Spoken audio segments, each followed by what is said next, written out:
Hi guys, সবাইকে welcome জানিয়ে শুরু করছি cook with Plabani new episode. আমার আজকের রেসিপি ফিশ কাটলেট বা মাছের কাটলেট। ভাত, পোলাও, ফ্রাইড রাইস যে কোনোটার সাথেই ফিশ কাটলেট খেতে কিন্তু বেশ লাগে, কিংবা স্ন্যাক্স হিসাবেও খাওয়া যেতে পারে সন্ধ্যার নাস্তা চায়ের সাথে। এখানে নিয়েছি সেদ্ধ করা কাটা ছাড়ানো মাছ 1 কাপ, একটা সেদ্ধ আলু, কিছু ধনিয়া পাতা কুচি, কিছু পেঁয়াজ কুচি ও কিছু কাঁচামরিচ কুচি। অ্যাড করে দিলাম 1 চা চামচ লবণ। তারপর দিচ্ছি হাফ টিস্পুন আদা পেস্ট, হাফ টিস্পুন রসুন পেস্ট। আমি মাছটা সেদ্ধ করার সময় আদা রসুন পেস্ট দিয়েছিলাম। 1 টিস্পুন দিলাম গরম মশলা পাউডার। আর এই গরম মশলা পাউডারটা দিলে একটা দারুণ স্মেল আসবে। সবগুলি উপকরণ একসাথে ভালো করে মেখে নিলাম।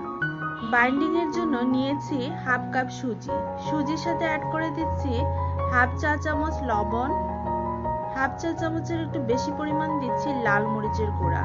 সবগুলি উপকরণ একসাথে মিক্সড করে নিলাম। এখন কাটলেটগুলি তৈরি করার পালা। আপনি আপনার পছন্দ মতো ছোট বড় যে কোনো সাইজের করে নিতে পারেন। আমি একটা লম্বা শেপ দিয়ে নিলাম, তারপর সুজিতে এভাবে কোট করে নিলাম। এভাবে সবগুলো কাটলেট আমি বানিয়ে নিয়েছি। প্যানে 2 কাপ তেল গরম করে নিয়েছি, একে একে বসিয়ে দিলাম কাটলেটগুলো। চুলার আঁচটা একদম লো টু মিডিয়ামে রাখতে হবে।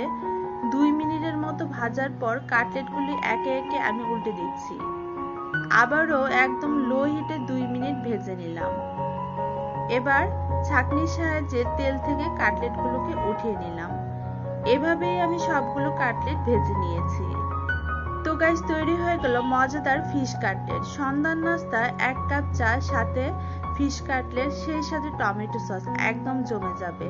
আপনারা যে কোনো ধরনের বড় মাছ দিয়ে এই কাটলেটটা করতে পারেন। সবাই ভালো থাকবেন।